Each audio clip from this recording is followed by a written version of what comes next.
reality is justice there for all of we. The Ministry of Justice has trained more than 5,600 persons in restorative justice practices. More than 200,000 victims have been supported by the victim services. Legal aid has reached thousands island-wide. Make we talk it out, not fight it out. Call 888 Justice today. Motorists, as Minister of Justice, I appeal to you, obey the road code, pay your ticket on time, and only go to court if the ticket is being contested. Close to 80% of matters coming to the parish courts are for traffic breaches. Let's work together to make our roads safe and ease the burden on our courts. Cook it up and make we steam it. Fresh so me need it, tilapia a real fish. Cook it up and make we roast it. Farm fresh so me need it, tilapia a real fish. Grow smart at the best part. Food for thought so me have to eat smart. Easy catch, fully net. A tilapia so you don't know what's next. Cook it up and make we fry it. Fresh so me need it, tilapia a real fish. Bring home the best in freshwater fish. High content of vitamin B3, protein and potassium. Tilapia, simple, healthy, delicious. Na na na na na. We want a piece for Jamaica. Yeah, yeah. We have to be our brother's keeper. Yeah, yeah. Jamaica live good, yeah. I make we enjoy life. Want we feel safe at night. Jamaica live good. I better you and I. No say we future bright. Jamaica live good. Come together as one. I make the violence the one. So who keeps our taxpayer money in check? Well, the PAC and PAAC help watch over the country's budget. And one might sound like it just have an extra A, but they're way different. Here's how.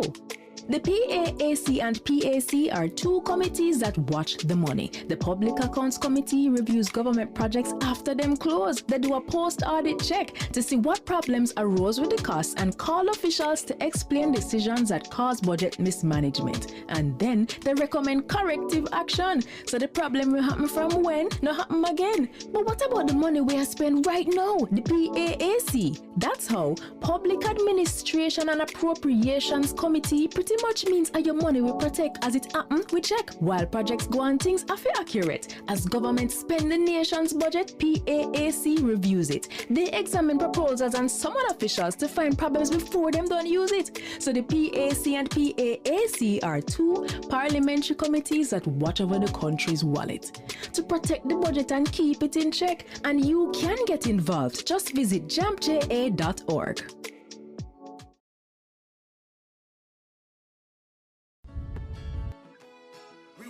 For Jamaica. Yo, what are you? Oh, man, none of that. Yo, no, brother, no, man, mash up that, man. You see you ever play ref? Dirty game, yeah, no but play. I like a bad game. No, I said, place you come from, brother, I want to live good, man. I want to live good, Bridging. No shake on, I can play a little ball, Bridging. Really have to shake on? Yeah, man, and no badness, Bridging. Just live good, man. Come together as one. I make the violence done. The following is brought to you by the Office of the Prime Minister. To fight crime and violence in your country, your government has invested over $9.7 billion into national security systems. This includes the construction and renovation of dozens of police stations, the acquisition of critical security equipment such as patrol vessels and police vehicles, the recruitment and training of more police officers, and the build-out of the Jamaica Defense Force. Your government is investing in your safety. We are building Jamaica. The proceeding was brought to you by the Office of the Prime Minister. The following is brought to you by the Office of the Prime Minister. Jamaica is changing right before our very eyes. Across the island, billions are being invested into our road networks, from farm and community roads to major roads and highways. Dozens of communities across the length and breadth of Jamaica are receiving access to reliable potable water for the very first time. And thousands of Jamaicans have become homeowners thanks to the historic shifts in policies of the National Housing Trust, making it easier for Jamaicans to receive funding. Not to mention the record number of houses being built. Never dreamed you would own a home? No matter your circumstance, home ownership is possible for you thanks to the government's new social housing program specially designed to meet the needs of poor Jamaicans at no cost to them. We are building Jamaica. The proceeding was brought to you by the Office of the Prime Minister. Motorists, certificates of fitness are now digital. Here's how it works. First, make your payment at TAJ inline or online. Then, take your receipt along with your vehicle to an Island Traffic Authority service hub for physical inspection. A valid email address is required to receive your digital fitness. Once the inspection is complete, your certificate number will be sent directly to your email. To access your digital certificate, visit cgds.gov.jm/fitness, enter your certificate number and the chassis number, and view your certificate online. New validity periods are here. New vehicles, 5 years. Vehicles 10 years or less, 3 years. And those older than 10, 1 year. No more paper certificates. Just secure, digital access, anytime, anywhere. For more information, connect with us via email at info@ita.gov.jm or on social media at Island Traffic Authority. Each year, the Jamaican Parliament approves billions in tax dollars to buy goods and services for Jamaicans. Awarding contracts to private companies to provide public goods and services is called public procurement, and it is a major hotspot for corruption. Can citizens spot the red flags in public procurement and help the government protect our taxes? Yes, they can. And here are 6 to watch for. Direct contracting. When contracts are frequently awarded to one supplier without other companies competing to offer a better price and quality, we usually end up paying more and getting less. Contract splintering. Big projects need big money and higher level approvals. But if the contract is cut up into smaller ones, it won't need external approval from offices like the Public Procurement Commission or Cabinet. This makes it easier for contracts to avoid additional scrutiny. Timing of advertisements. Contracts advertised during distracting periods like the holidays can result in less competition and a really strong advantage for the favored company. Like Christmas time, work slows down and companies are less attentive to business opportunities. Emergency contracting. Claiming emergencies allows officials to legally bypass normal procurement rules, making it easier to award contracts to favored companies. Contract timing. Contracts awarded just before or after election can be payback for campaign support and not based on what Jamaicans really need. Collusion. And what if penalties are not enforced when work is poorly done?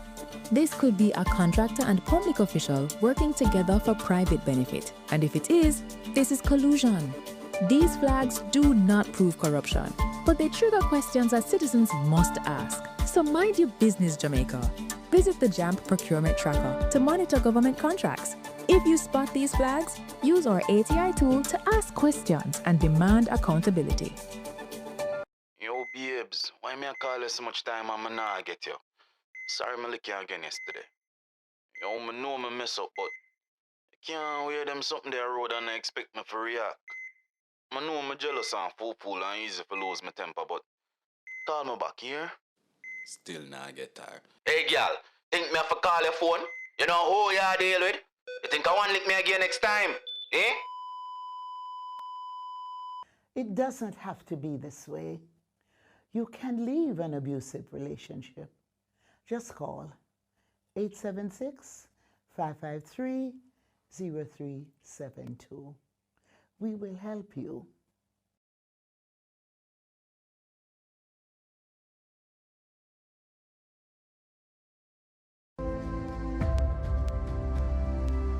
I wonder who that somebody be. No, sir. Let me look for my glasses.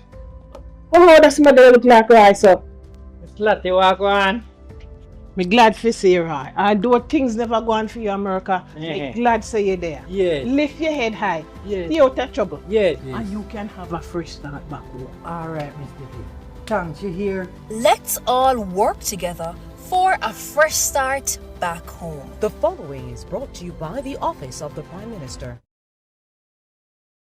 Zoom in on the nutrition facts. It there in the table on the side or the back. You fi check out the servings, just do the maths. Not taking too much, finger below the facts. Zoom in on the nutrition facts. It there in the table on the side or the back. Take note of the sodium, the sugars and the fats by percent. Less in the on the right track. track. You feel zoom in on the nutrition facts. It there in the table on the side or the back. Vitamins, minerals, and vitamin 2, 20% and more that good for you. You feel zoom in, check the nutrition facts. You feel zoom in, check the nutrition facts. You feel zoom in, check the nutrition facts. Less sugar, less salt intake, and less fat. You feel zoom in. A message from the Ministry of Health and Wellness, Jamaica Moves, the Heart Foundation of Jamaica, the National Health Fund, and Japan. Me, I go show them my way of justice. I'm abused. I need legal advice. I don't deserve this. The truth of the matter is, justice there for all of we. The Ministry of Justice has trained more than 5,600 persons in restorative justice practices. More than 200,000 victims have been supported by the victim services. Legal aid has reached thousands island-wide. Make we talk it out, not fight it out. Call 888 Justice today.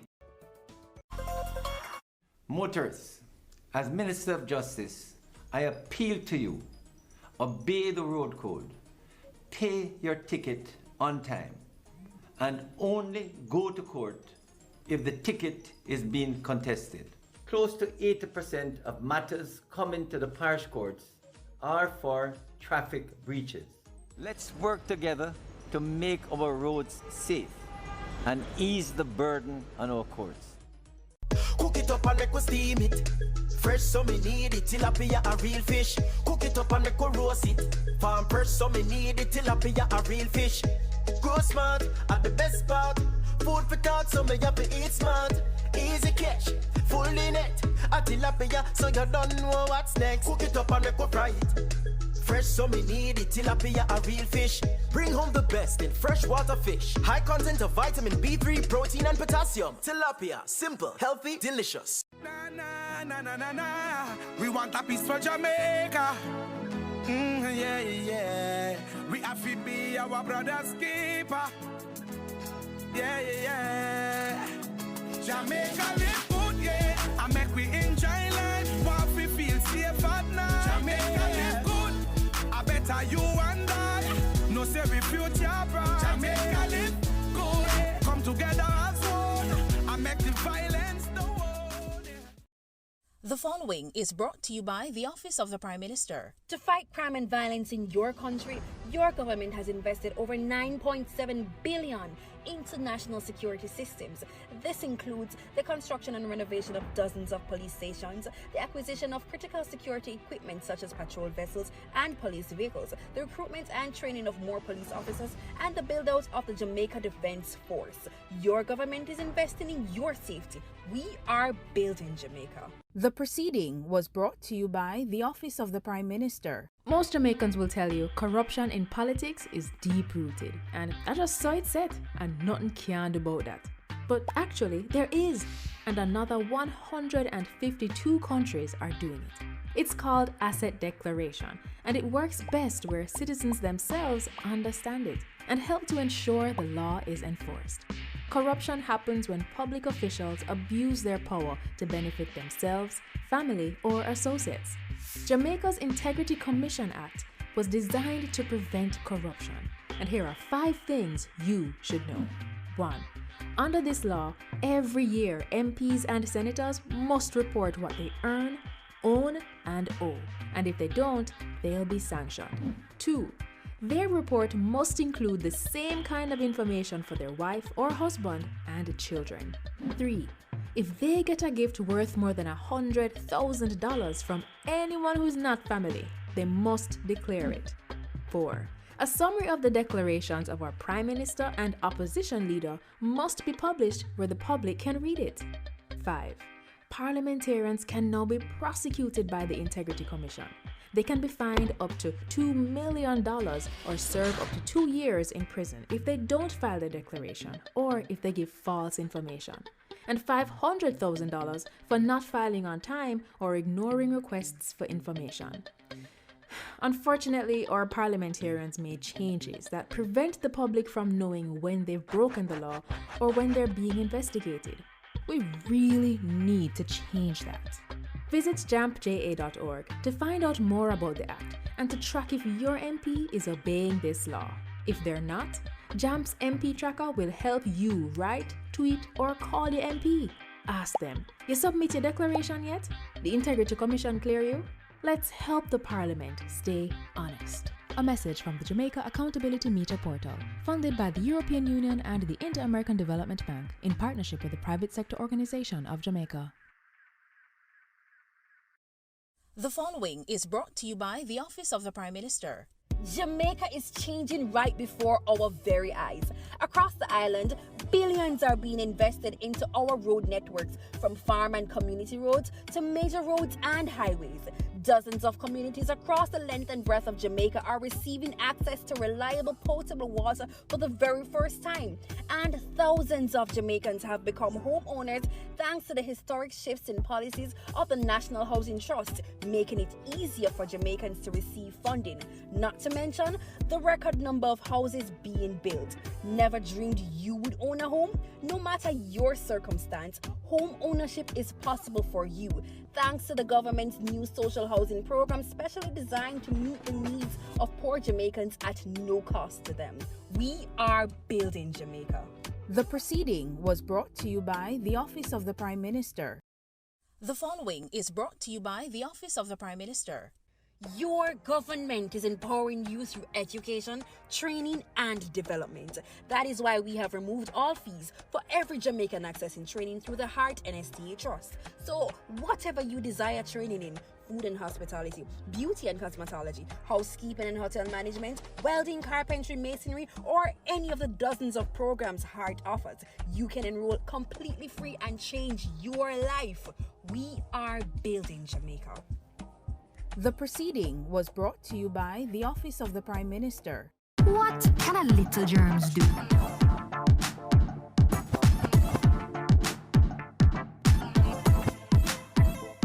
Pink eye running, belly even flu. Germs can make them happen to you. Put germs on our manners with these. Cover your mouth when you cough and sneeze. Always wash your hand with water and soap. Keep dirty hands from your eyes and your nose and your mouth. You don't want to be sick, take care. Practice every day, no germs round here. A message from the Ministry of Health. We want a piece for Jamaica. Yo, what are you? Oh man, none of that. No, brother, no, man. You see you ever play rest? Dirty game, yeah, but like a bad game. No, I said, place you come from, brother. I want to live good, man. I want to live good, brethren. No shake on, I can play like a bad, brethren. Really have to shake on? Yeah, man, and no badness, brethren. Just live good, man. Come together and make the violence done. Every year, the Jamaican Parliament approves billions of our taxes to be spent on goods and services provided by the private sector. Everything from pens to power plants, cleaning services to construction are obtained through a process called public procurement. But who funds this process? Citizens do. And we want our taxes to be spent wisely. When we talk about public procurement, there's a critical concept called value for money. We hear it in the Parliament all the time, but what does it really mean? Some think value for money means choosing the cheapest option, but it's more than that. For example, a community needs a new bridge, and the government receives bids from 3 companies. Company A offers to build it for $10 million in 18 months with a 50-year lifespan. Company B wants $12 million to finish in 12 months with a 75-year lifespan. Company C asks for $8 million, needs 24 months with a 25-year lifespan. Company B actually offers the best value for money. To determine that, we look for 4 crucial factors: economy, efficiency, effectiveness, and equity. Let's explore what each means. For economy, we must look beyond the upfront price and consider the full lifetime costs to maintain the bridge. Cheaper options could lead to frequent and expensive repairs. We get efficiency if the bridge is built within budget and on time, with no waste of materials. To achieve this, we need the best team, and clear criteria helps the government to pick the best proposal. Effectiveness looks at whether the government achieves its goal. This could require a community needs assessment to ensure the bridge will reduce transport costs and travel time, withstand the annual flooding with little disturbance to plant and animal life. Finally, equity. This is about fairness, satisfying the different needs of the community. The bridge design considers not just cars and pedestrians, but is sensitive to the needs of the elderly, the disabled community, and children. So when we're talking about value for money, don't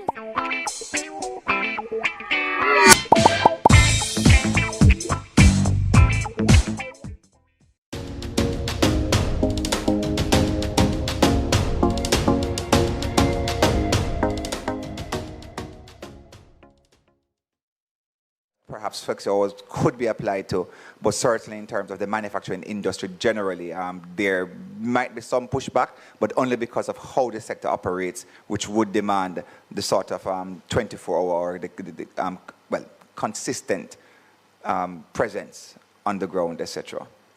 So if there are no questions, or you'll come back to it? All right, very well. Since my presentation, I did some more research and found some information about the cost of commuting. And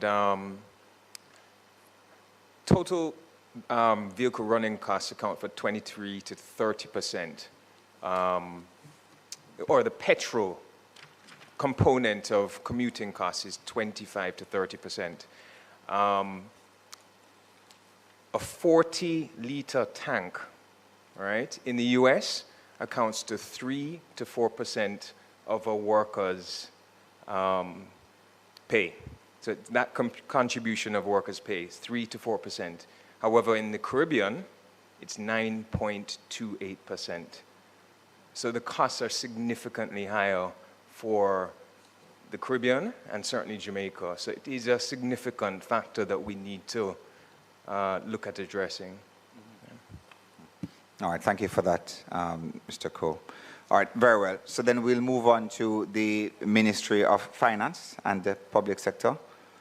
With us is the Financial Secretary, Ms. Darlene Morrison. Ms. Morrison, might I thank you for your attendance this morning. If you could just introduce your team as well for the record, and then we will begin with your presentation.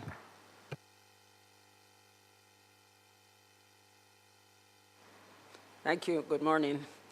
With me today is Mr. Wayne Jones, Deputy Financial Secretary, Strategic Human Resources Management Division, and Mrs. Loy Walters, Principal Director, also in the Strategic Human Resources Management Division. Mrs. Walters will be doing the presentation. Thank you, Madam Finsek. Ms. Walters, please, thank you and welcome. Thank you, sir. Good morning.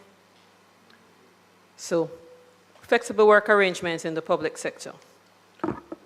Modern work arrangements are instrumental to the future of work in Latin America and the Caribbean economies. And according to the World Bank 2025, these economies must reclaim a lost century of growth by reducing delays in learning how to learn and becoming learning economies through the experimental development process. Jamaica and its Latin American counterparts have not been agile enough in the adoption of technological advances and flexible ways of working. Therefore, as a country, Jamaica must seek to adopt and adapt flexible ways of working to strengthen economic resilience and achieve sustainable economic growth. Flexible work arrangements support productivity, business continuity, disaster resilience, and workforce modernization. When we use flexible work arrangements, once it is properly managed, we can harness the strengths of public and private sector by providing a national comparative advantage to our citizens, or employees, or employers in today's global marketplace. The staff orders for the public service outlines mechanisms to implement alternative work arrangements where possible. And the types it speaks about are flexible time, which is called flexible work arrangements, where employees start and finish work at different times to ensure the required coverage. However, there is a core time, ladies and gentlemen, in which employees are expected to be at work. You also have the compressed work week, where the employee works the usual full-time hours in fewer days by working longer blocks of time. And we also have telecommuting, which is an approved arrangement where an employee is required to perform specific work-related duties from home or other remote locations for a specific period. It is also called work from anywhere. Let me give you some background about flexible work arrangements. From as far back as 1976, flexible work arrangements was recognized by the government of Jamaica as a manpower planning tool or a workforce planning tool. In 2004, it was expanded through the staff orders and it was called alternate work arrangements. The government of Jamaica, particularly through the Ministry of Labor and Social Security, developed an employment flexible work act, which is an enabling legislation from 2014. In 2020, COVID-19 stay-at-home orders accelerated remote work and hybrid work modalities. However, it slowed when we had the return to work orders. And so in 2026, circular number 2 was put out by the Ministry of Finance with effect from February 1 this year, and it facilitated the rollout of the staggered working hours policy. Who gives us that authority? The Ministry of Finance has that authority based on the Constitution, based on the assignments of subjects, and the Ministry of Finance is the central authority for public sector management, public sector modernization, compensation policy, strategic HR policy, and administrative reform. And so it uses various means to administer these policies, and such circulars and policy directives and policy instructions are some of those instruments. For the staggered working arrangements, what we have done it in a phased approach. Phase 1, the implementation of staggered working hours, and we are monitoring and doing that continuously and evaluating. And we are also using that to make adjustments as we go along. Subsequent phases will be hybrid work, telecommuting, and compressed work week. And we are constantly doing research on flexible work modalities and further monitoring and evaluation. The Ministry of Finance is very concerned, and the public service is very concerned about service excellence and the quality, and that quality work must be maintained even in uncertain times. And so it has developed a readiness assessment framework to help entities to check if they are suitable for staggered working hours. The assessment considers operational impact, coordination, safety, customer stakeholder interaction and satisfaction, employee independence, managerial capacity, and ICT readiness, as the other speaker spoke at the last committee meeting. The ministry, that readiness assessment also supports and ensures evidence-based implementation decisions, especially for future-based services. In terms of governance and accountability, the staggered working hours support service delivery in terms of levels of approval, core and coverage hours, requirements for attendance, punctuality, allowances, as well as references to disciplinary procedures. There's also an application process because persons have to be accountable, and so they have to formally apply and get approval from various levels. The Human Resource Department maintains records, and persons can appeal if there's an issue there, and they can also reapply. The conditions of service, sir, remains the same. In terms of monitoring and evaluation, we have a framework where there's a feedback loop from design to implementation, evaluation, and back to design. So we are learning as we go along.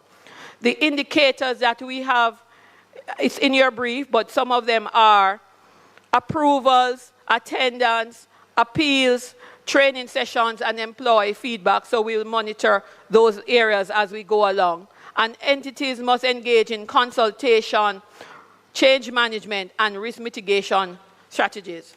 We did an implementation survey for the staggered working arrangements, ladies and gentlemen, and 70 entities were engaged. 53% have in government, in the public sector, have implemented staggered working hours. 49.3 have not yet implemented, and this is up to May this year.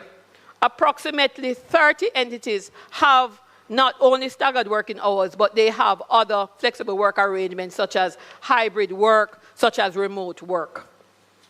We also did a survey in October 2025, just looking at a smaller population size, 30 ministries, executive agencies, and other entities. The sample size was 10, and we did a random blind sample to preserve confidentiality and avoid identification bias.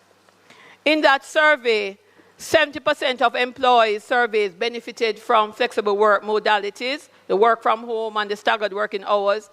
80% of entities reported higher engagement, and 70% of engaged entities reported improved output. And this is self-reporting. 90% of surveyed entities reported stable or improved collaborations. What are the lessons we have learned so far? We need technology to have flexible work arrangements happen. We need leadership support. We need quick technology adoption. As we said at the beginning, we have to quickly learn how to learn. If we don't learn how to learn, we'll be behind the rest of the world. Upskilling of managerial and employees' capabilities to manage performance remotely, that's something that managers have to learn. And performance management is also a critical success factor.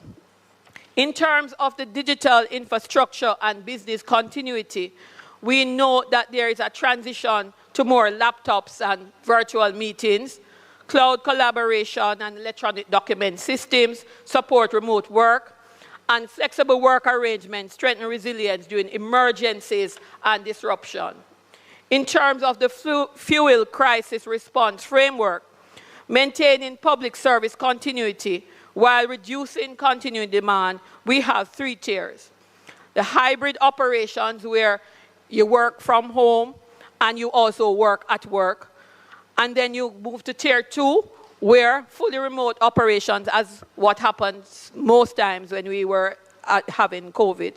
And tier 3, essential on-site services. There are some services that cannot be done at home, like gardening and others, cashiering and other important features like that. And so you still would have to have the essential online services.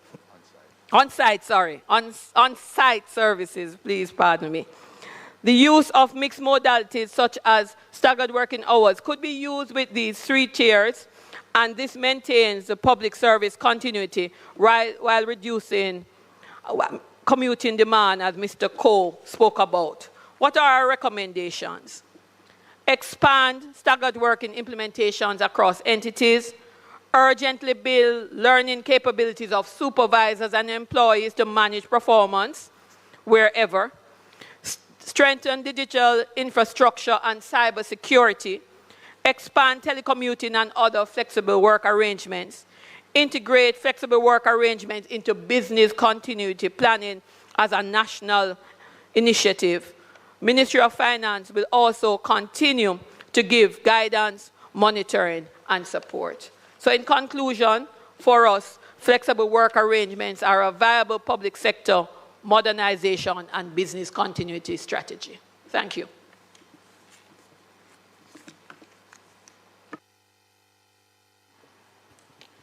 Thank you so much for that presentation. Again, very, very insightful.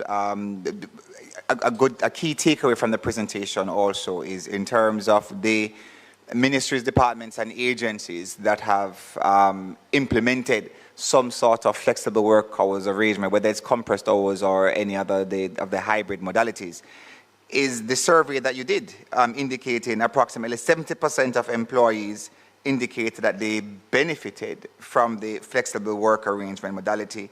80% of staff said that they were more engaged, and 70% of organizations noted either significant or slight improvements in output since adopting flexible work arrangements.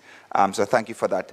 I will move to the committee members. I know Member Phillips Yes, over to you, Member Phillips. Thank you, Chair. I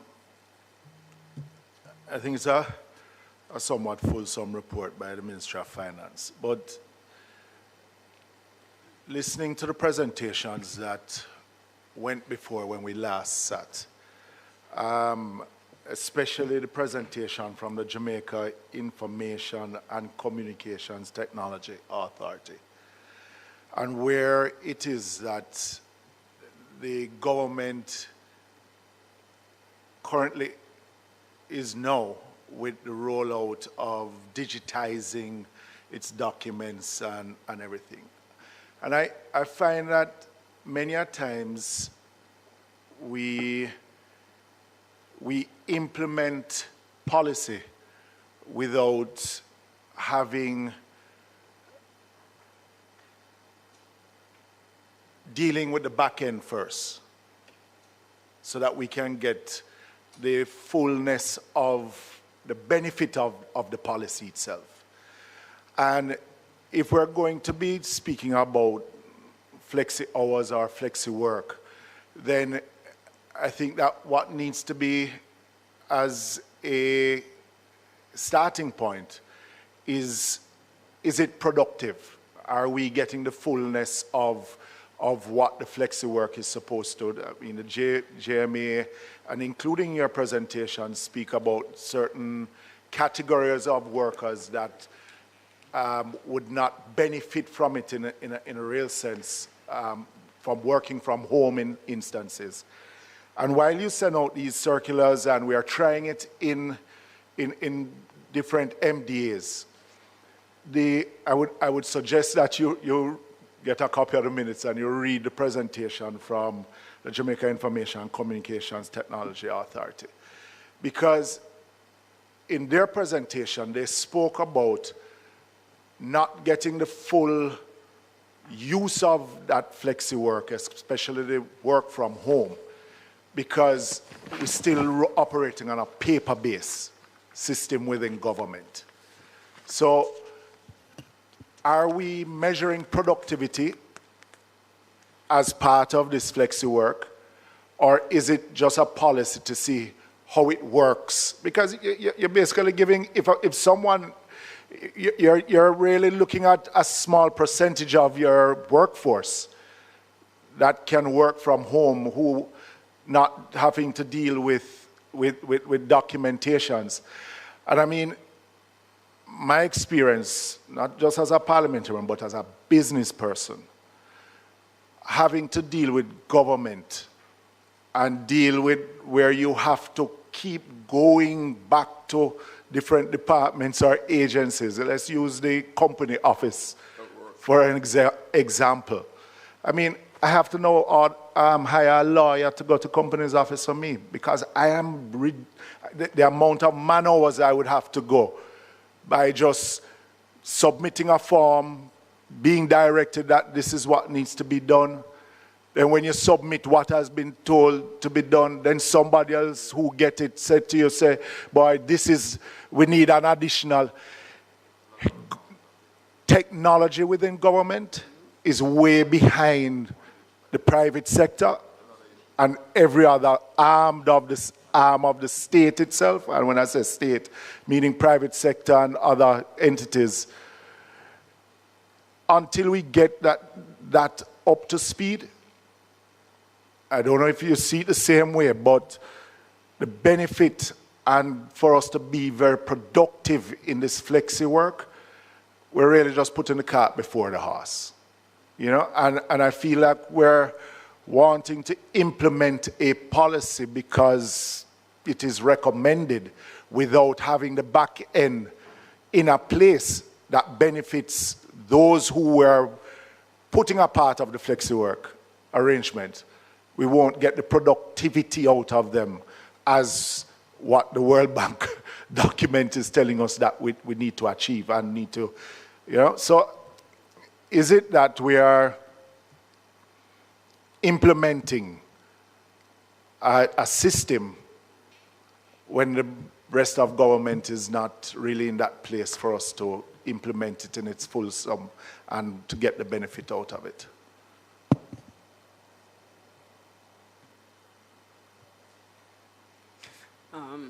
Okay, so while you have given the company office, for instance, as an example, there are other arms of the government that are in fact operating very well in terms of...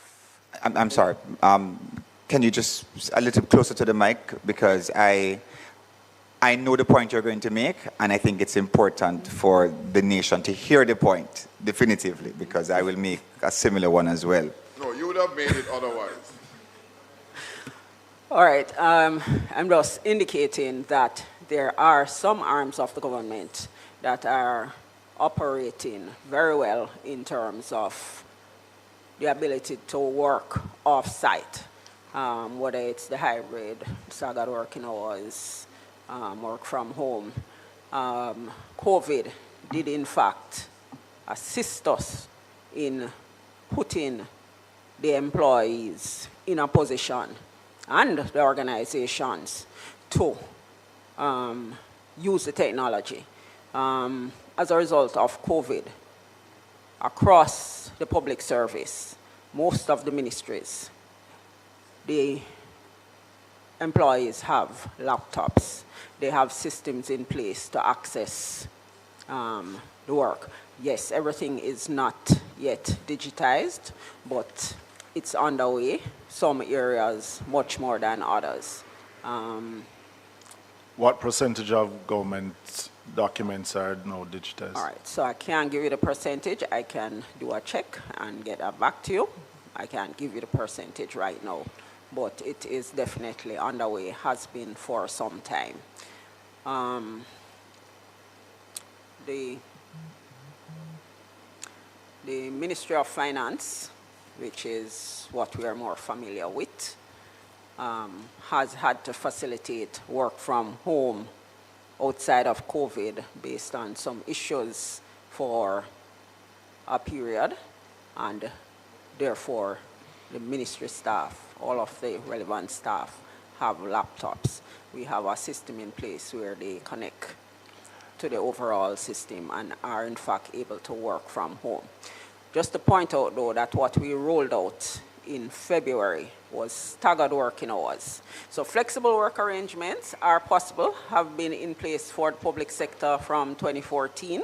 A number of entities have in fact utilized it in various forms. But what we were rolling out in February was the staggered working hours, where we have periods starting from 6:30, basically an hour. And don't get me wrong, Madam FS, what I want to be able to satisfy me that it is worthwhile going down that road in the way that we want it to. And I'm not against it. But productivity, how is it that we measure the productivity of those that are engaged in the system itself? Because just saying that we're having flexible work hours and work from home, if we are not being productive, and believe me, we keep hearing that productivity word being bandied around of late so often. If it is not productive, first, how is it that we do measure the productivity of the arrangement?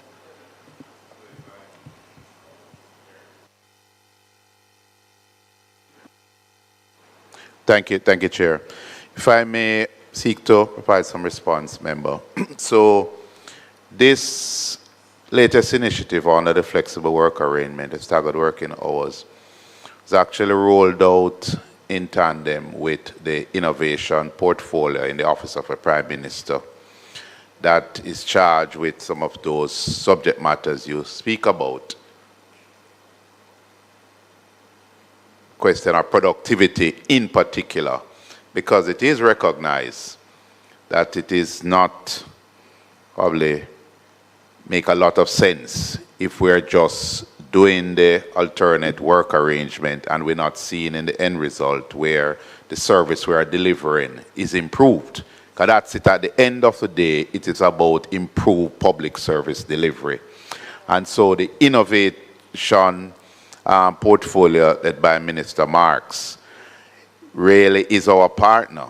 While we are responsible for working hours for public sector workers, the productivity and the innovation portfolio falls there. And so the two are working together out of the recognition that one can't stand by itself. So those areas are certainly being addressed, member. I'm sure in due course, hopefully not too long from now, we'll be hearing more and seeing more pronouncements around how we actually measure productivity. Well, let me say, through the Productivity Center under the Ministry of Labor and Social Security for some time, there has been effort to really measure public sector productivity, services industry as we mostly are. And I think that has proven a little bit challenging globally. It's one of the more difficult measurements to achieve.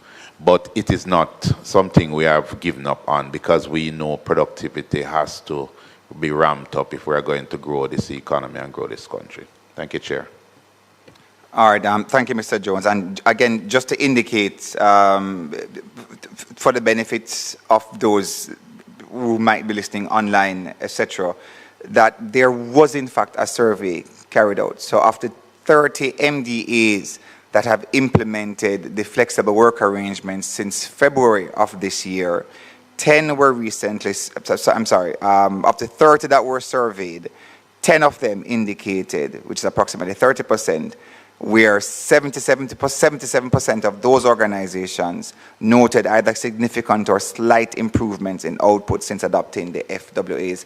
Speaking for myself, I can say that when you look at the Passport Office members, if you have to renew, if any of you have renewed a passport this year or even last year, Jamaica is one of the few, Jamaica is one of about 3 countries in the world, one of about 3 countries in the world where you can actually apply for a passport and get that passport in the same day. Again, this is an online process. When you look at your, when you look at the what's TAJ again? Tax Administration of Jamaica. Again, the system, they have gotten an online platform where you can go on and you can pay taxes, you can do all of these things. A lot of the other, in terms of, well, company as well, I don't know to the extent to which a lot of persons still need an attorney, depending on perhaps maybe the kind of companies that they're incorporating. But your basic registration can be done online as well, and they have boasted about that. You know, we're moving banking sectors as well. A lot of banks are moving online. If you like, there's one particular bank you can actually register. Hang on, no, but you can register. You can open a bank account online on the same day as well. No, just to indicate.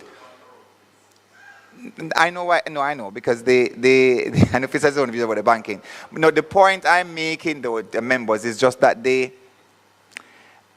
You know, it is a time for great innovation, and all the parties, we started out with the tech team out of the Office of the Prime Minister, and they did indicate that technology is a major feature, and it's important for us to get the technology right, but it is not stopping the rolling out and the implementation of flexible work arrangements, because as a government and as a people, we must recognize that it is the present and it is the future.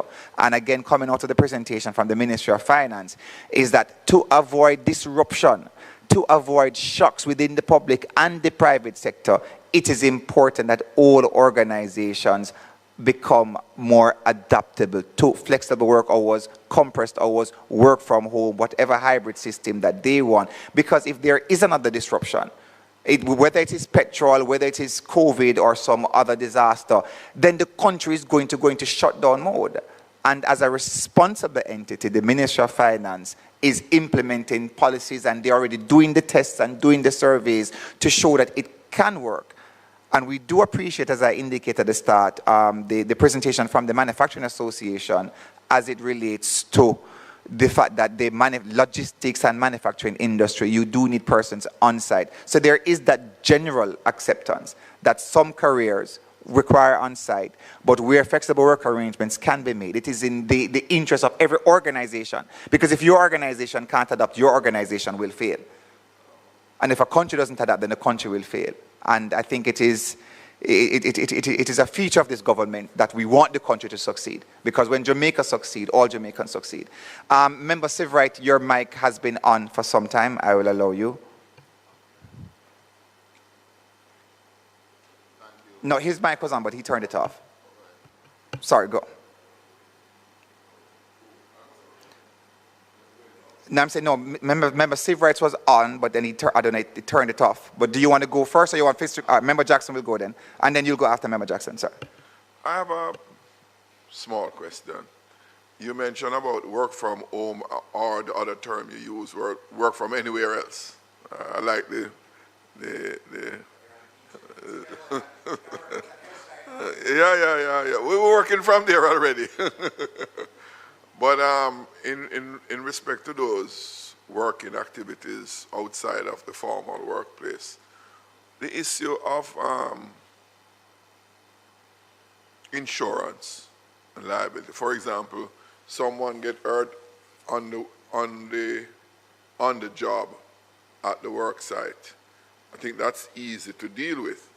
How do you deal with somebody working at home and some hot water spill on them, get a burn or a slip or any other situations like those? Are provisions made?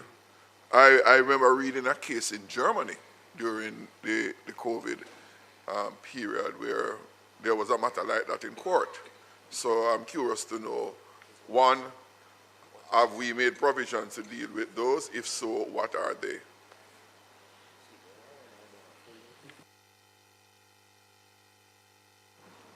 Thank you, Member Jackson.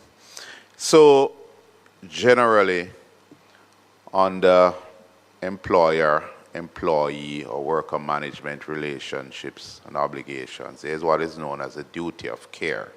The employer is supposed to provide you with the environment that's amenable to your productive effort and must be safe. Certainly, it is a factor the government of Jamaica, as a large employer, has to take into account.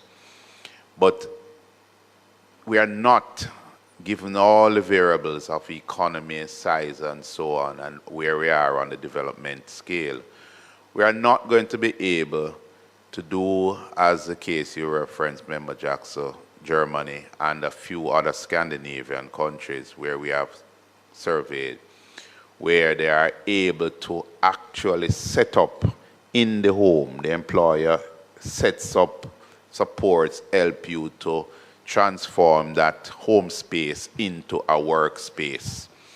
And then you get into questions of liability and so on and so forth.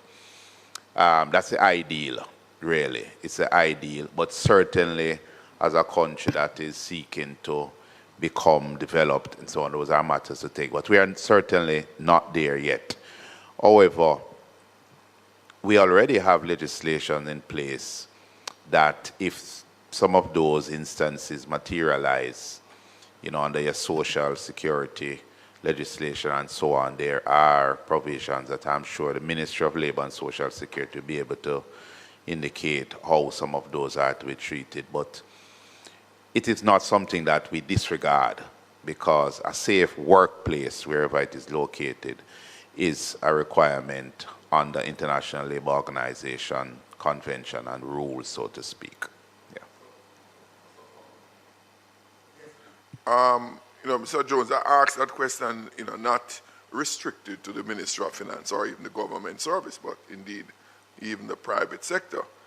For those of us sitting on this side, we, unfortunately, well, we won't say unfortunately, but rightfully so, when employees run into situations of injury in those work from home situation, and there's a dragged out bureaucratic process of how their injuries are dealt with, they end up come to us, appeal to us for either some direction or some intervention in order to ameliorate those situations. Because those circumstances are not mere administrative issues.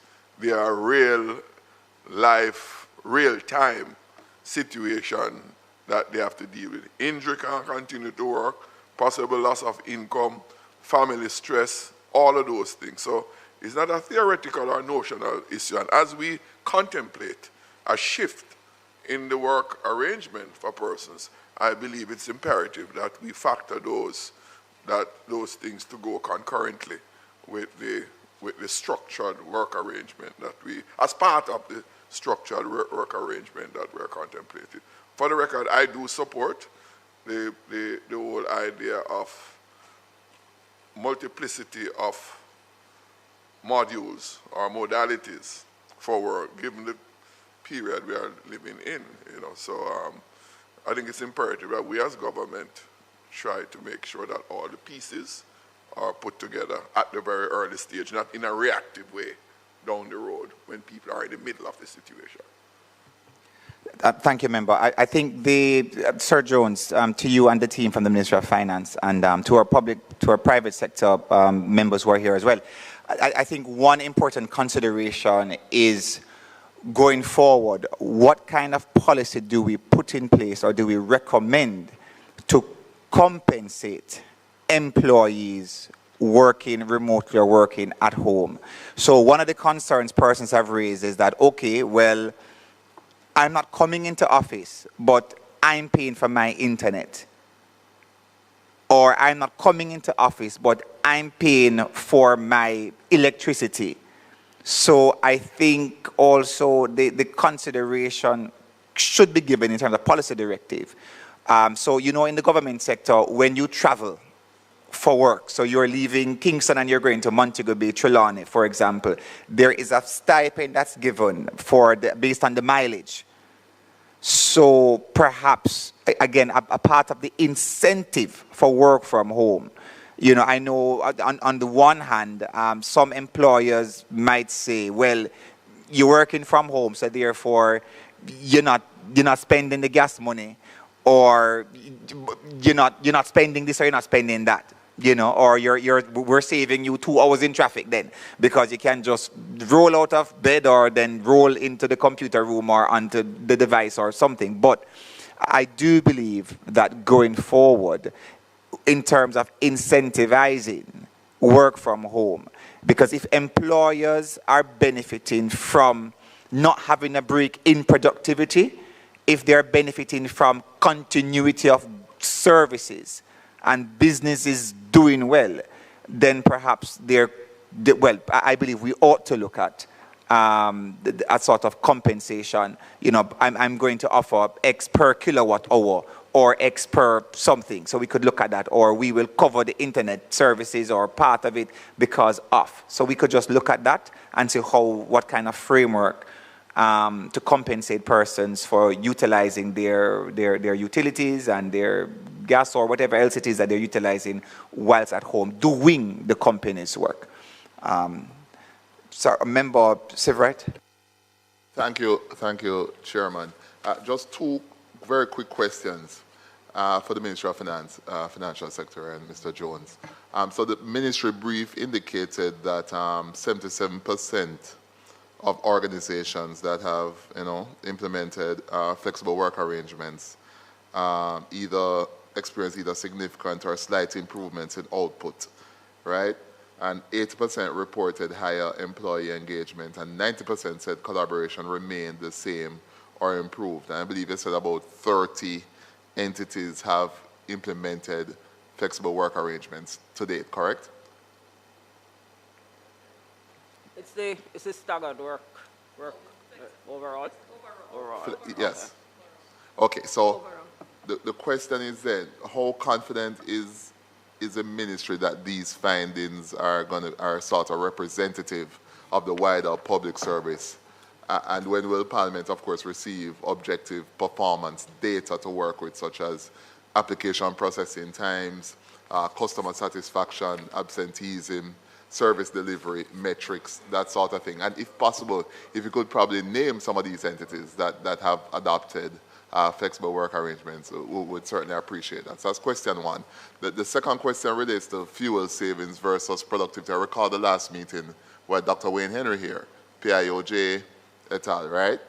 And the principal justification for expanding flexible work arrangements, it said, is to mitigate the impact of the fuel crisis. Of course, we're in changing geopolitical conditions, but can the ministry, or has the ministry sought to quantify the expected reduction in fuel consumption and also its impact on foreign exchange, or do you think it's probably going to be negligible in the main? So those are the two questions. Thank you. I'll take the first one. Examples of entities include Ministry of National Security, NEPA, JAMPRO. There are some of those entities that have sought and secured approval to implement.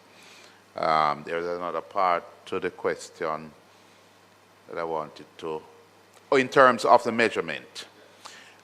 So the policy that we rolled out with effect from February makes provision for a 6-month review, a full review after 6 months. What we did there was just a check, a spot check.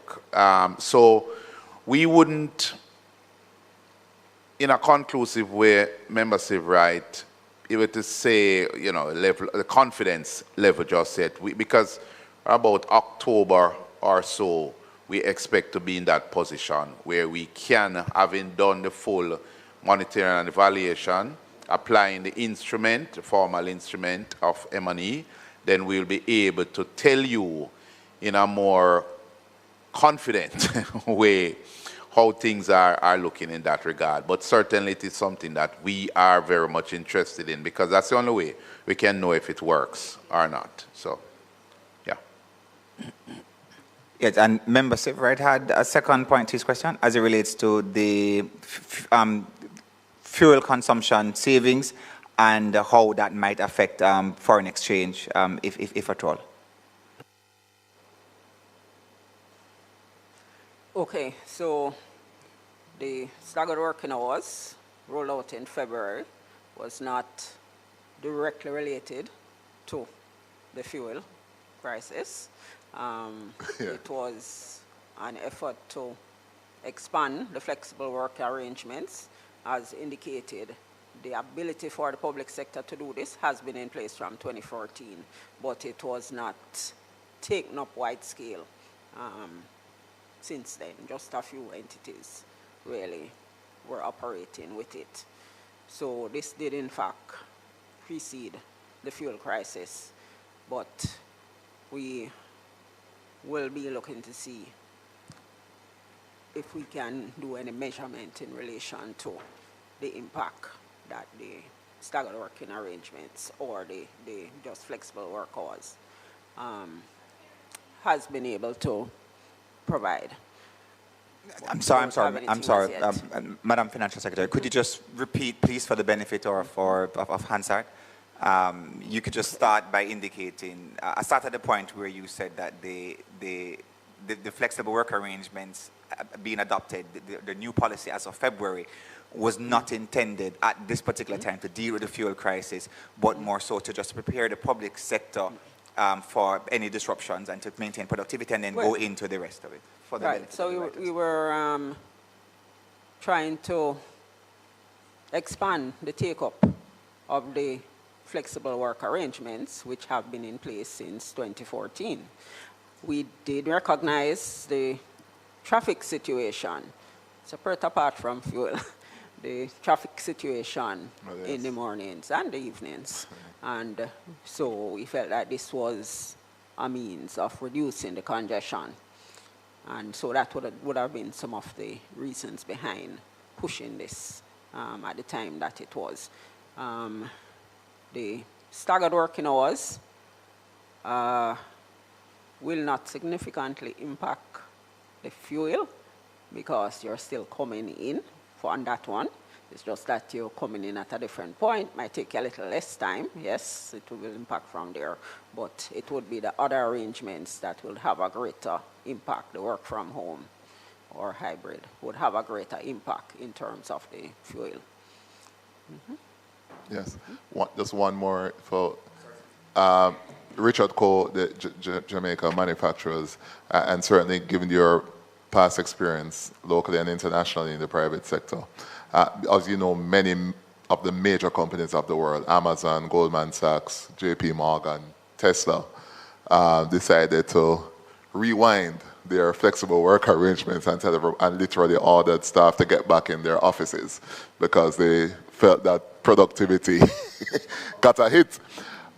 You have any thoughts on it, Richard? Because it's if the most successful companies in the world say, listen, this has to stop. Everybody needs to get back in office. This work from home and this flexible arrangement is creating chaos. You think maybe we need to pump the brakes a little bit? Let me know.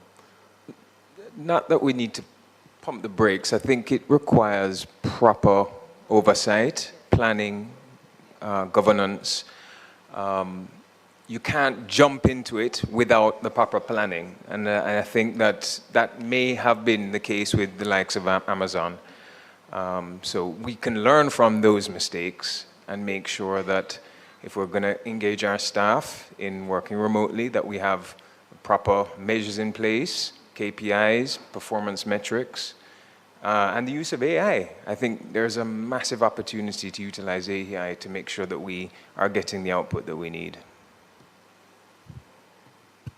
Thank you. And again, just to indicate, Member Steve, right, as a part of the presentation, the Ministry of Finance did in fact indicate that for flexible work hours or any sort of hybrid work arrangements, whether it's work from home or just working remotely generally, for it to work, it does require the necessary tech, it does require the leadership support, it does require quick tech adaptation, it does require also an upskilling of managerial capabilities. You know, because again, the companies you indicated, a big part of the breakdown would have been management capabilities, you know, the sort of adaptability required of workers generally.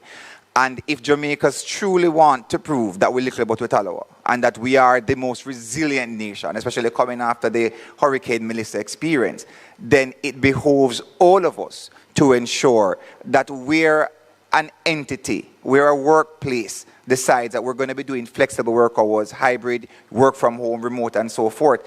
The sort of maturity that is needed, that you are home but you are still working, you're not home playing video games, or you're not home, you know, I mean, there's a word in Jamaica which says skylarking, you know, or exactly, being consumed by other things, as Member Jackson noted. But, you know, so it requires a sort of managerial capabilities and the sort of comprehension and maturity of workers generally, and understanding that this is still your bread and butter. And if the company fails, if the organization fails, then you fail, your family fails. And this is why it's important that the government has taken this approach. You know, in speaking to the Prime Minister as it relates to updating on the discussions that we're having here at the Economy and Production Committee, an important feature of the government is that Jamaica must succeed. You know, and whenever I hear the Prime Minister state, government must succeed because all Jamaicans must succeed, it's important. So even the formulation of this committee is to get the ideas, the thoughts, the views from the public and the private sector as to what better policies can be put in place to ensure that we have suitable arrangements in place for whatever work modality that is needed for the future, so that Jamaica does not fail, that there is continuity. Again, the performance management was indicated as well as being a critical factor to the success of hybrid models. Thank you. Member Williams, I believe you wanted to make certain interventions as relates to the presentation by the Ministry of Finance. My apologies. So if I'm to understand Madam FS, the staggered work arrangements were introduced not as a fuel cost reduction measure, but more so it had a productivity objective. Is that correct? So, and I just wanted to ask, so we had done or carried out a feasibility or an analysis, some studies to assess some forecasting, so to speak, to assess the impact it would have had on productivity? So, for example, was there a forecasting, some studies, some analysis, or predictable model that says, look here, if we were to implement staggered working hours in the public sector, in 1 year, if it was implemented in this particular mode, it could improve productivity by 1% or 0.5% across the public sector? Just a question. No, we did not have such a study.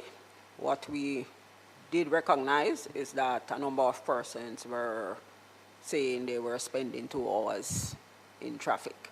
So from the standpoint of removing that from the equation, it should lend itself to more production, to greater production. If you reduce the time you are spending commuting. Sorry, Mr. Chair, understandable. So now that because the terms of reference of this committee, if I'm to understand correctly, is that we're seeking to ascertain, inquire into whether the introduction of flexible work arrangements, hybrid work arrangements, to what extent it can impact or impact positively our energy bill, if I'm correct, to see to what extent we can reduce the dependence, No, right, no. So again, not just that. The terms of reference of this committee is as it relates to increased productivity generally. Increased productivity, yeah. How does that affect the economy, etc. But you have to remember, so what we're looking at now is the gas feature, the petrol feature, yes, concerning the geopolitics. I stand corrected, Mr. Chair. Part of it, but just yes. know Our general terms of reference is right. It gears towards productivity, economy, improving productivity. There you go. Increased productivity generally. Yeah, so what what Madam Financial Secretary and the team for the Ministry of Finance has indicated is that when you look at when they started the second tier of the policy that was implemented in 2014, there wasn't that much take-up on that policy. They implemented a second phase of that policy, and that second phase started in February of 2026. A big part of the flexible work hours or scheduled work hours, that modality, when a part of the consideration was reduced productivity in organizations occasioned by the traffic congestion. So persons were spending 2 hours in traffic, an hour and a half and so forth to get to work within a 14 to 20 kilometer radius. That was affecting productivity. There's a difference they've indicated as it relates to staggered work hours, because in staggered work hours, you still have to go into work. So they're not looking at fuel consumption in that part, but productivity generally within the workspace. It is the hybrid or the work from home or the work remotely that would see a reduction in fuel consumption. And a part of the recommendation coming out of this committee is that a study be done, Madam FinSec, is that a study be done to look at within the long-term or short-term range, and you will know how you do your surveys, how would the work from home part of the model? Because again, flexible work arrangements includes compressed hours, where you could go in 3 days a week, but you're working 12 hours or 10 hours to get your 40-hour week, 3 or 4 days. So that's a part of the compressed work model. Then the staggered work model, where some persons go in at 6:30, some might go in at 12 and so forth. Again, minimizing traffic inflow. And then you have also the work from home model. Now that is the model that would look at petrol savings, etc., because you wouldn't be going in at all. So a part of the recommendation of this committee is that a study be done to see what fuel, what petrol savings would inure to the benefit of the government, and how would that also affect our foreign exchange as well. So when you consider the wider geopolitical factors going forward, and we don't see it slowing down anytime soon, how would working from home arrangements, no, not the compressed model or not the staggered hours, because you still have to go in as you've indicated, how does that impact the fuel? What is the metrics that you would use to sort of do this test or do this survey?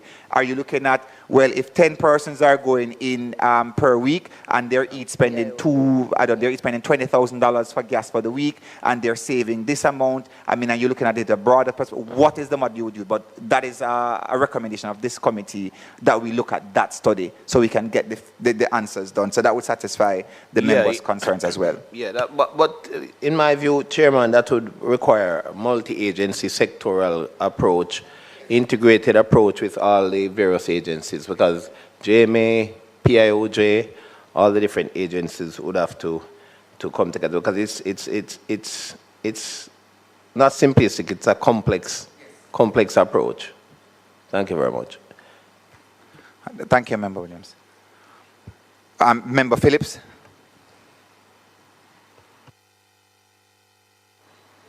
And to that, Chairman, that review productivity, because you can save on petrol and still have low productivity, which gives you a zero-sum effect, right? But I just want to ask Sir Jones, coming back to the report, the 77% of organizations noted either significant or slight improvements in output since adopting the FWAs. And you mentioned that you really have no results yet because you're going to do your review in a 6-month period. So I just want to ask, what indices did they use in this to determine the output, the improvements in output?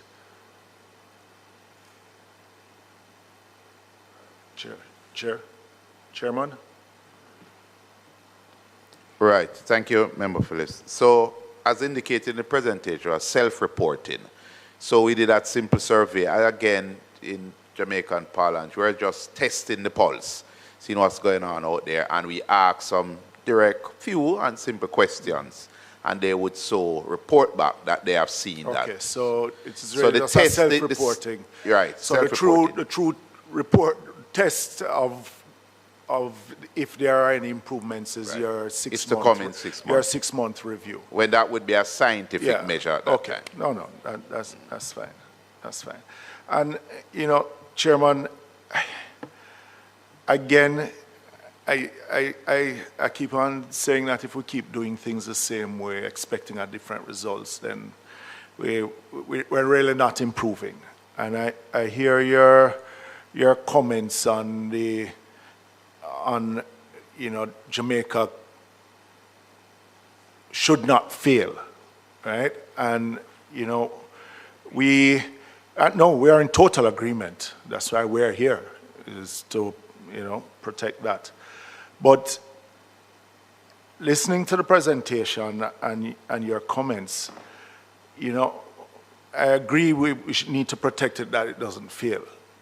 But what quality is it that we are going to leave for the Jamaican people? And even in what we're discussing here, it's going to take a culture change in some instances, management change, just doing things differently. And that's why I come back to productivity. Because if, as the presentation before the last meeting speak about the technology and being able to, it spoke about the e-signature and even persons, some agencies not using it, still requiring persons to come in to do the signature, then you're really, so even legislation here needs to catch up with what is being implemented. But I come back to the point of, we keep on talking about the 2 hours in traffic and everything.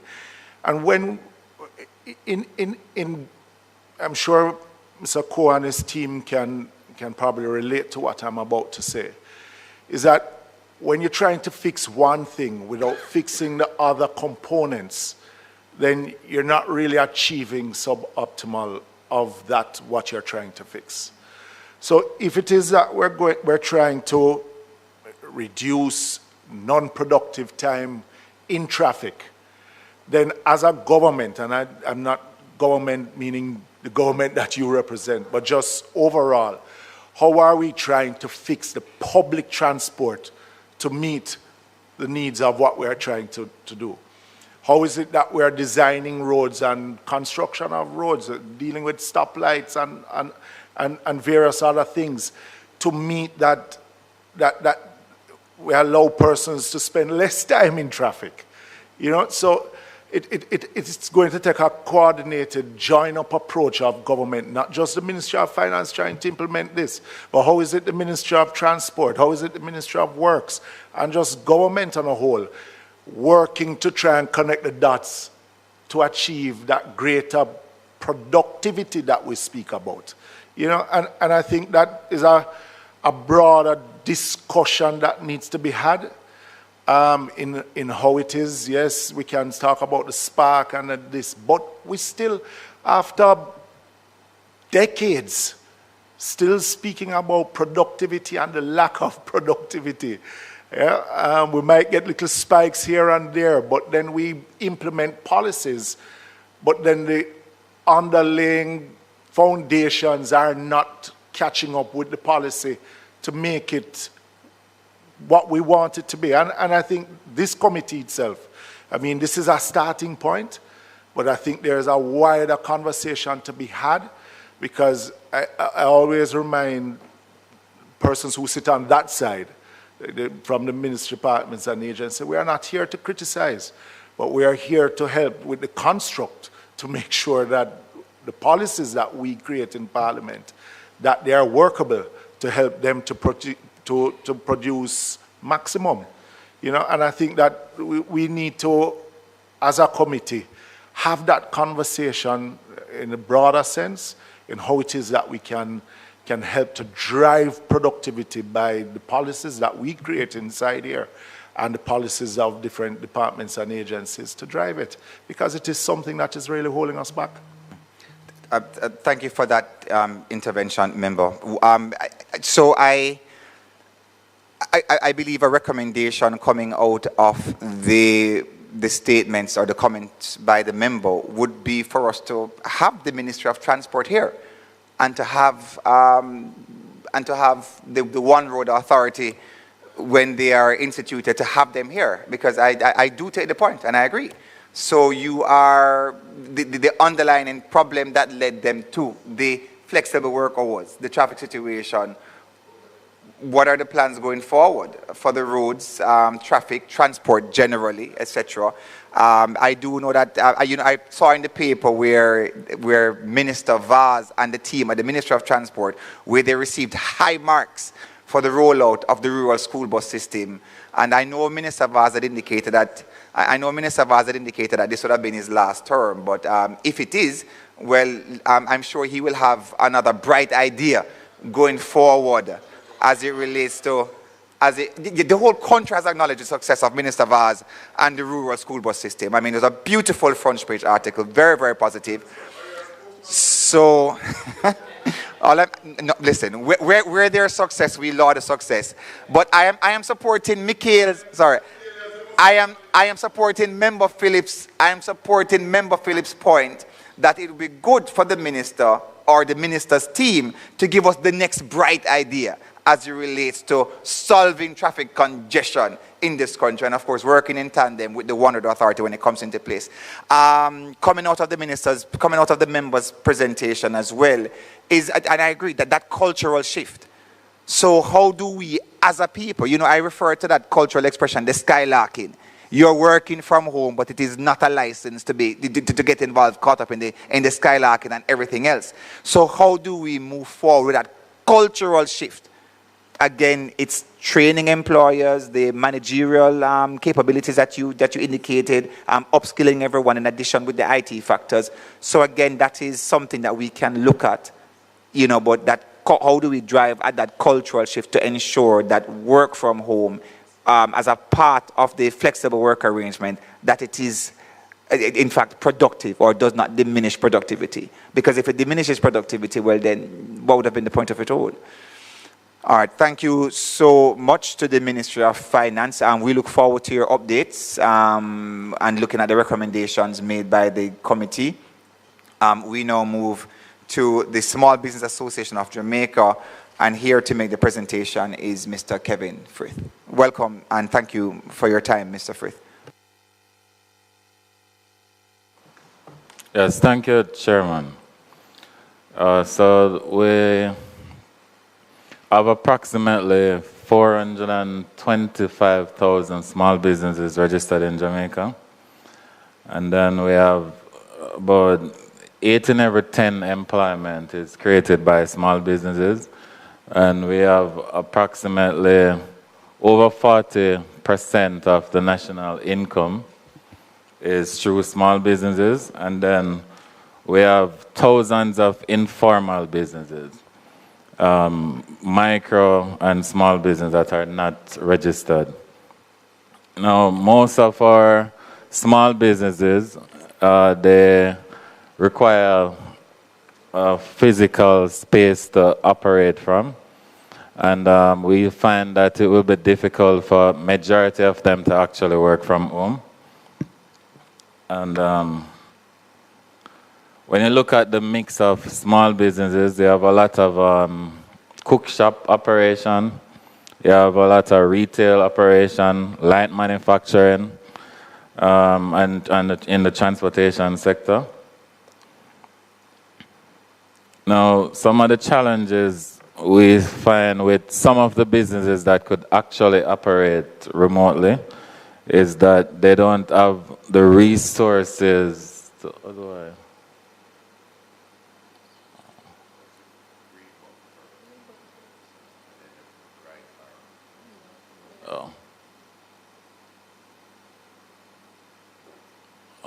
okay. All right, so we find that some of them that can actually operate remotely don't have the resources, so they lack laptops that they could use, and or they have home internet issues or even backup power issues. And then we find that there will be challenges in terms of who will compensate for the space being used or the increase in electricity bill, whether by use of air condition or whatever equipment that they would need to use from home. And then there are no clear guidelines or remote work contract or even data protection in terms of the kind of information that they would have to take home, or that it's somewhat challenging to the business owner to release such information to the employee to have in their possession working from home. And then we have flexible work keeps staff who face long commutes or care or duty for their loved one, which is a plus for them, that they're able to stay home and look after their children or their parents or whatever that may be, but and then they would save in commuting time. SMEs with remote capacity continue to operate during certain crises, as we have come through the COVID crisis. And then now we have this fuel situation, which would help with the travel disruption. And then we have the digital initiative, which the government supported tools that could upskill SME for permanently, for long-term resilience. Okay. All right, so some of the key constraints is that many SME rely on daily physical presence based on their operation, retail, service, production, manufacturing, but fuel costs directly reduce net income. Opportunity, hybrid remote model can reduce fuel dependency if done in an organized, structured approach, promote the cost-saving benefits, and implement policies that will support the shift to remote work where possible.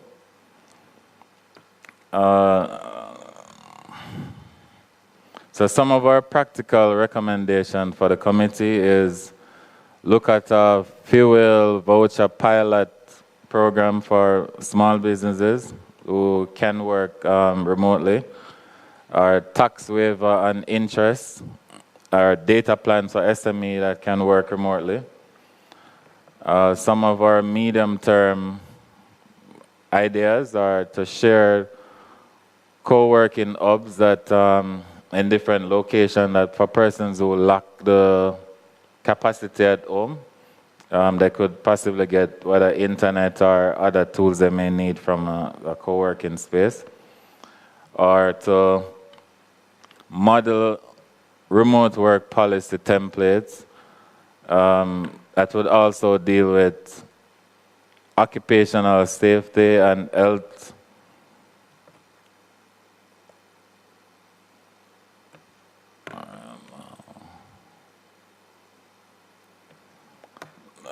So what is SBAJ committing to do is that we want to help with sharing information with our members and other entrepreneurs how to conserve on fuel usage.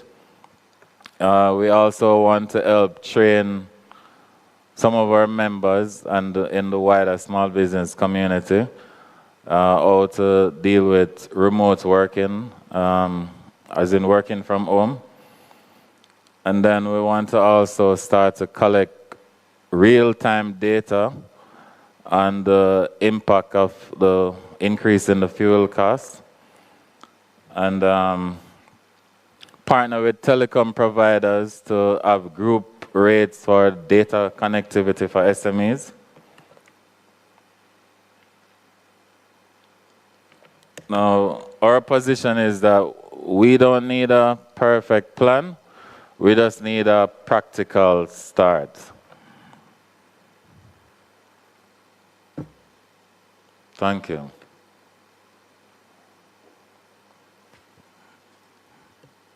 You can turn. All right. Thank you, Mr. Frith, for that presentation. It's interesting in terms of the notation that you have over 400,000 small businesses registered, and that most of them perhaps would not have the framework in terms of internet capabilities and other resource constraints. But we've noted the recommendations that you've made in terms of how that could nonetheless translate into a suitable working environment that could take on some of the considerations of this committee. Let me move to members. Any questions, comments?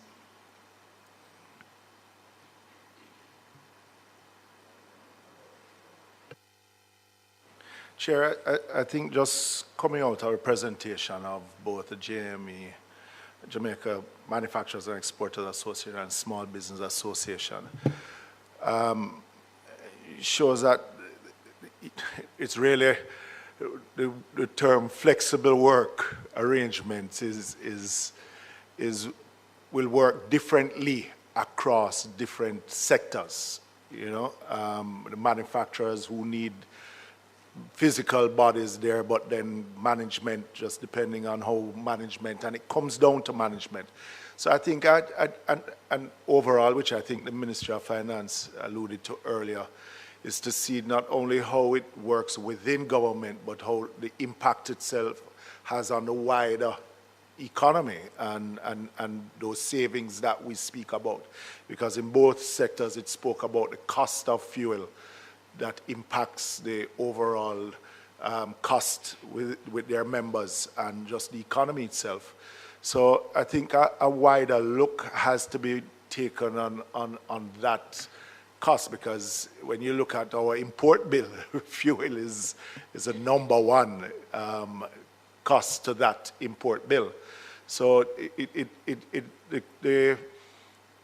the issue of fuel, lack of productivity by the time we spend in traffic and all of those things has to be looked at overall. I mean, just outside of what we're doing for government MDAs with the Flexi Work Week, but how it also impacts productivity within the private sector and small business. Yeah, agreed, member. You know, I was at a conference recently, and one of the takeaways from that conference was that data is king. You know, data is the new currency. So with all that we do, the sort of data that is needed to determine, again, which model works best, based on, is it a small business, is it a ministry, is it a department, is it an agency, is it a manufacturing sector? So what model works best, and what is the empirical evidence? You know, that is going to drive the final recommendations coming out of the Ministry of Foreign Affairs, coming out of the Ministry of Finance and Public Sector. So data is king, and it's good that we have started the discussion at this level. So far, we've had several entities that have done presentations, and very insightful presentations. They have certainly afforded us as a committee an opportunity to make recommendations. Coming out of this morning, we've also seen the need to have other entities that were not on the list, and how they also affect productivity, such as Ministry of Transport and One Road Authority as well. So unless there's any other comments, yes, Member Severide, I'll pause there. I'm hoping that the bartenders and the juice vendors won't be working from home, correct, Mr. Fred? Yes? No, they won't. As he did indicate that he has over, he did indicate that they have about over 400,000 registered small businesses, and that for many of them, because of the nature of their operations, they physically need to be present as well. So it is a liken to the manufacturing sector in that regard. Yes, Member Phillips. Chair, since we're going to continue the conversation on the productivity, as Mr. Jones alluded, that the Ministry of Productivity, the new ministry, technology, right? So they will innovation and productivity. Yes, they are on the list, and in fact, Minister Marks has indicated that that she would be here herself when the ministry comes, because again, she wants it. I was very pleased. She indicated that she looks forward to sharing the ideas being generated and the sort of input that the government is making to increase productivity. And when you look at the use of technology as well, it's really interesting. So she indicated that she would have no difficulty coming as well to share and to hear any recommendations coming from the committee as well. And as soon as the Ministry of Finance has completed that review, I think it would be good to get an update on it to see how it is that we impact the productivity of its members. Certainly, and also the Ministry of Finance will be working with other entities, not just governmental, but also the private sector, as they devise the model to look at the fuel savings from the work from home or work remote. What kind of fuel consumption are we looking at, and how does that impact on the foreign exchange as well? So that will be a part of the study. And I know that obviously Mr. Coe will be a part of that as well, given his expertise. Mr. Coe? Yeah, there was an article recently published, a Trinidadian article, that spoke about a recent survey done by the Economic Commission of Latin and Caribbean communities, and it found that congestion-related fuel charges cost 2.2 billion Trinidadian dollars annually, and the number of hours that commuters spent each year commuting in congestion-related areas was 793 hours. And one thing I think we haven't spoken about is what the impact that does to your physical state and your mental state. What is the cost beyond fuel, non-communicable diseases? Can that be, or should that be quantified? So anyway, as we look to do this research, it would be interesting to perhaps engage with this organization to see how they carried out the research and what other findings there were that we can learn from as we engage to do our research. Okay, all right, so we'll add that to the list of recommendations. Thank you. So again, further recommendation to the Ministry of Finance and Public Services, who is the agency that's the department that's spearheading this initiative, so that we could make contact with ECLAC and to look at their study and some of the measurements they use in determining determining the conclusions that they would have made, what drove the kind of data that they were looking at.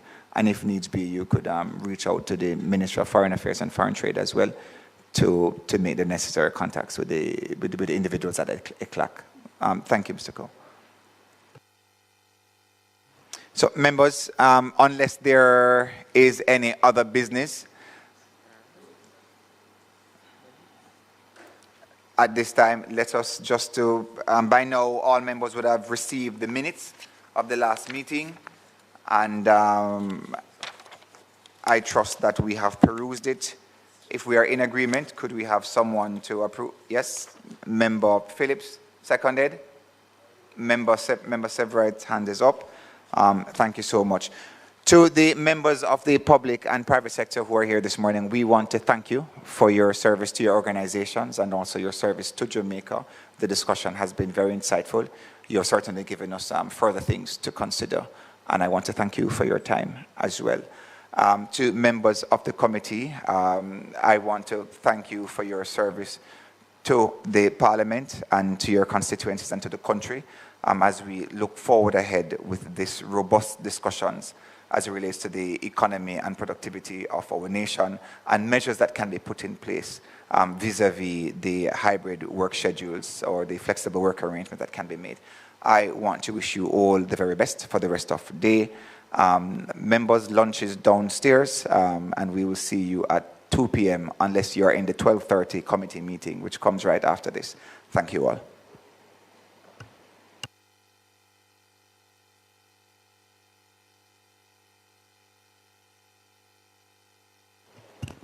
Members, while you leave, just to indicate for the record that the next meeting is, the committee is adjourned for a date to be agreed. We are going into the summer session, and so during that time we will speak with the other agencies, departments, ministries, as well as members of the private sector who will be invited next. So if we could just send all those invitations over the summer period, and then we will agree a date to be convened for the next meeting. Members, that date will be emailed, sent you via email.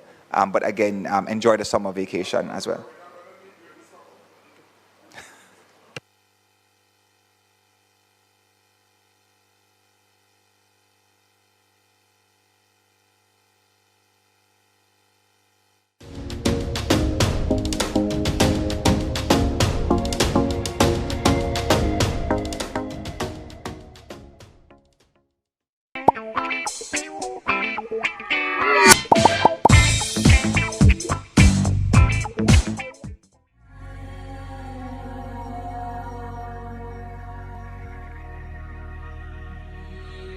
It's a devastating thought that if the warming continues, some of our richest environments and the species that live in them will be under threat. And it's not just the non-human world. We as a species will not be immune either. But how can we possibly know what the future holds? Scientists don't pretend that they can predict specific changes to the climate with absolute certainty. What they can do is calculate the likelihood that they will occur.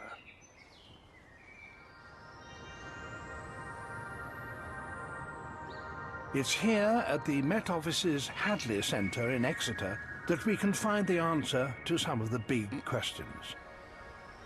This supercomputer can perform 10 billion calculations per second, each one contributing to a model that scientists like Peter Cox can use to predict our future climate.